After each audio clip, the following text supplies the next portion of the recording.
Hallelujah.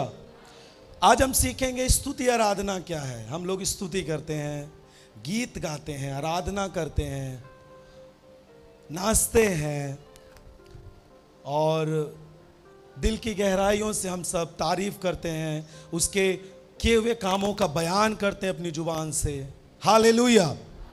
तो हम सब आज स्तुति आराधना के बारे में जानेंगे और हम स्तुति आराधना भी करेंगे और परमेश्वर के नाम को महिमा देंगे। आमीन। ध्यान रखें कि ये जो स्तुति आराधना है ये एक जरिया है जिससे हम परमेश्वर से प्रेम कर पाते हैं।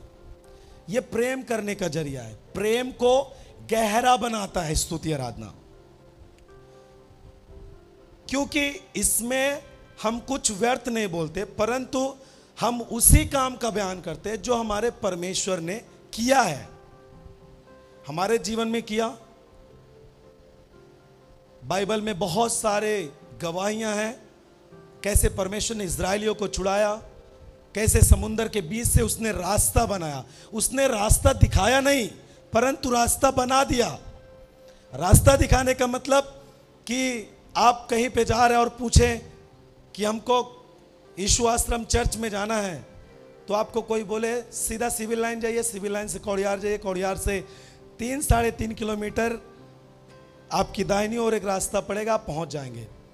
लेकिन परमेश्वर ने मार्ग नहीं बताया उस समय, परंतु उसने उनके लिए जहां वे आके खड़े थे और देख रहे थे कि मैं अब किधर से जाऊं, शत्रु पीछे है हमारे नाश करने के लिए, आगे समुंदर है और परमेश्वर ने उसी जगह से रास्ता निकाल दिया।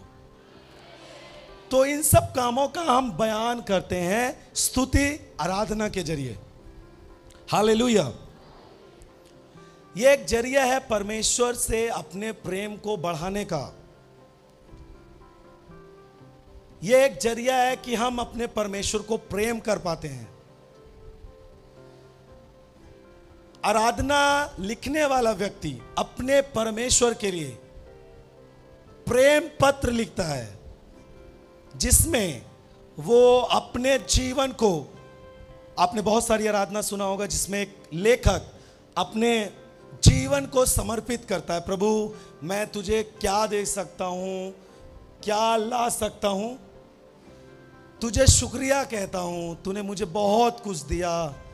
ये सब जरिया है कि हम जब आराधना करते हैं, जब स्तुति करते हैं, ये जरिया है कि हम अपने जीवन में परमेश्वर के प्रेम को और गहरा बनाते हैं। आमीन। हालेलुया।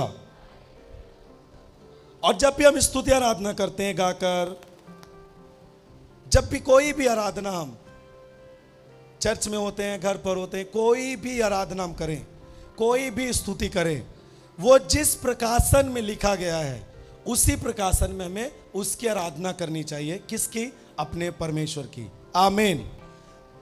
देखिए, जब कभी भी हम स्तुति आराधना करते हैं, जिस प्रकाशन से वो आराधना लिखी गई है, जिसने भी लिखा, जिस प्रकाशन से वो स्तुति लिखा गया है, उसी प्रकाशन में हमें भी उसे गाना चाहिए, हमें भी उस पर मनन करते हुए उसको धन्यवाद देना चाहिए। आमीन। देखिए, बहुत सारे लोगों के जीवन में आपने जैसे एक आराधना सुना होगा, फूलों में रंग तूने डाला, पक्षी को गाना तूने सिखाया। ये भजन जिस परमेश्वर के दास ने लिखा, उसकी इस बात की गवाही है, उसने अपनी गवाही को भी दिया है कि वो प्रेयर करने के बाद अपने घर के सामने जो गार्डन था उसमें जब निकलते हैं तो एक चिड़िया इस सुर को गुनगुना रही थी। जिस परमेश्वर के दास ने इस आराधना को लिखा, आराधक ने, वो अपनी इस बात पे गवाही दे रहे थे कि जब मैं प्रार्थना करके अपने रूम से बाहर आया और अपने गार्डन में इस धुन को एक चिड़िया गुनगुना रही थी, तब उन्होंने इस धुन को पाया और तुरंत उसने जाके इस भजन को लिखा। आमीन। हालेलुया। आप सोचिए, जब उस भजनकार ने उस प्रकाशन में इस गीत को लिखा, जब आप उसको सुनते हैं और उस प्रकाशन में जब आप गाते हैं, सेम वो काम जो उसको उस समय अनुभव हुआ था, वही अनुभव आपको होगा जब आप उस स्तुति को करेंगे। हालेलुया। हालेलुया। एक परमेश्वर के दास ने कहा, परमेश्वर के सामने रोना, धन्यवाद देना आराधना है। जो भी हमारे पास दुख आ जाए उसको भी वो अपनी आराधना में लिखते थे। जब उनके भाई लोग उनको छोड़ देते थे आवश्यकता के समय, और उनके घर के लोग छोड़ देते थे, तब भी वो उस चीज को भी लिख डालते थे परमेश्वर के सामने। उन्होंने कहा कि मेरा रोना गाना सब आराधना है परमेश्वर के सामने। आमीन, हालेलुया, हालेलुया। क्योंकि बहुत सारी आराधना आपने सुना होगा जिसमें हम परमेश्वर के कामों का बयान करते हैं, और बहुत सारी आराधना आपने सुना होगा कि हम प्रार्थना के रूप में भी उस आराधना को गाते हैं। सही है। लेकिन एक व्यक्ति जो आराधक होता है, केवल स्टेज पे आराधना करने वाला नहीं, परंतु जो व्यक्तिगत अपने जीवन को परमेश्वर के लिए आराधना करता है, वो मसीही सबसे मजबूत होता है। हालेलुया। आराधना करने वाला व्यक्ति मजबूत होता है, परंतु एक आराधना ना करने वाला मसीही कमजोर मसीही है। वो शत्रु पर जयवंत नहीं हो सकता। हर किसी को जिसे भी जय पाना है वो परमेश्वर की स्तुति करे।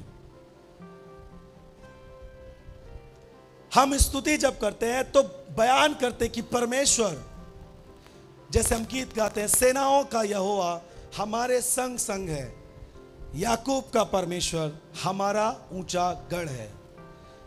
फिर जब उसकी स्टेंजा गाते हैं, लाइन गाते हैं, उसमें क्या बोलता है कि समुंदर को जिसने दो भागा, जंगल में से मार्ग को निकाला, इजराइलियों को छुड़ाते समय, उसके लिए सब कुछ संभव है। तभी हम बोलते हैं कि वो यहोवा हमारे संग संग है। इसका मतलब कि जिसने समुंदर से मार्ग निकाल दिया, जंगल से मार्ग निकाल दिया, वही मेरे साथ है, मेरे लिए भी सब कुछ करेगा। हालेलुया। स्तुति करने का मतलब, आराधना करने का मतलब कि हम अपने जीवन को जयवंत बनाते हैं। कब? जब हम परमेश्वर की आराधना करते हैं, उसके किए हुए कामों का बयान करते हैं, तो हम जयवंत मसीही बनते हैं। आमीन। और एक व्यक्ति जो परमेश्वर की आराधना करता है, परमेश्वर उसके जीवन से प्रसन्न होता है। और बाइबल कहती है कि परमेश्वर का आनंद मेरा बल है।